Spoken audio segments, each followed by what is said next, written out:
Pelaku pembunuhan Subang hilangkan jejak. Ahli forensik Dr. Andes Sumi Hastri sebut tim Inapis temukan sidik jari. Dalam upaya menghilangkan jejak sidik jari dalam kasus pembunuhan Subang, para pelaku membasahi beberapa tempat termasuk memandikan jenazah Tuti Suhartini dan Amalia Mustika Ratu alias Amel dalam kasus pembunuhan ibu dan anak di Subang itu.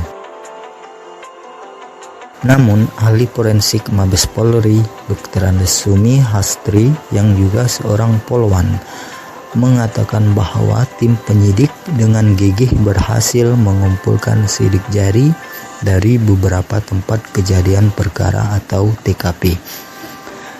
Dr.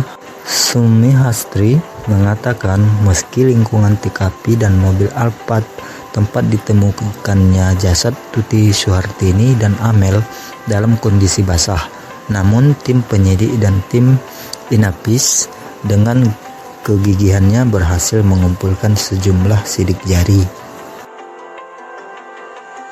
Teman-teman Inapis dapat bukti sidik jari dari tembok yang kering, pintu masuk, pintu keluar di mobil, kata Sumi.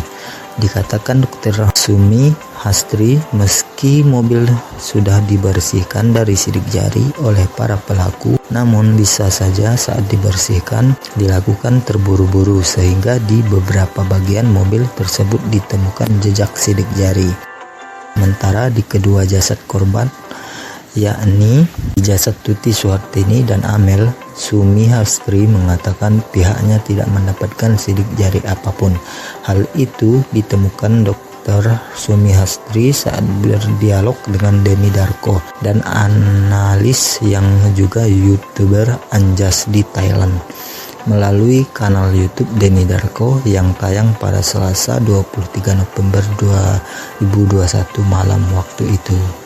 Seperti diketahui, usai terjadinya pembunuhan Subang yang terjadi pada 18 Agustus 2021 saat polisi masuk TKP lantai rumah dalam keadaan basah karena para pelaku berusaha membersihkan sidik jari termasuk di tubuh korban Tuti dan Amel. Kedua jasad Tuti dan Amel sebelumnya dimandikan dulu sebelum ditumpuk di bagasi mobil Alphard. Demikian pula di bodi mobil Alphard tampak sudah dibersihkan oleh para pelaku untuk menghilangkan jejak sidik jari.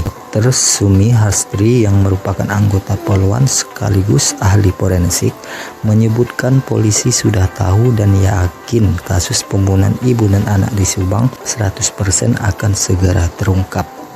Meski sudah tahu pelaku, namun pihak polisi tidak bisa terburu-buru, dikatakan Dr. Sumi Hastri. Untuk membuka misteri kasus pembunuhan ibu dan anak di Subang ini, pihak polisi sangat berhati-hati dalam mengungkapkan kasus pembunuhan Subang ini. Meski hingga 3 bulan lebih belum juga terungkap dalam kasus pembunuhan ibu dan anak di Subang ini, Dr. Sumi Hastri menepis mengenai munculnya anggapan dari publik yang menyebut bahwa polisi kalah dari pelaku pembunuh ibu dan anak di Subang itu. Menurut jago forensik ini bahwa DNA yang luka pada tubuh tidak akan berbohong. Tidak ada kejahatan yang sempurna, kata Dr. Sumi Hastri.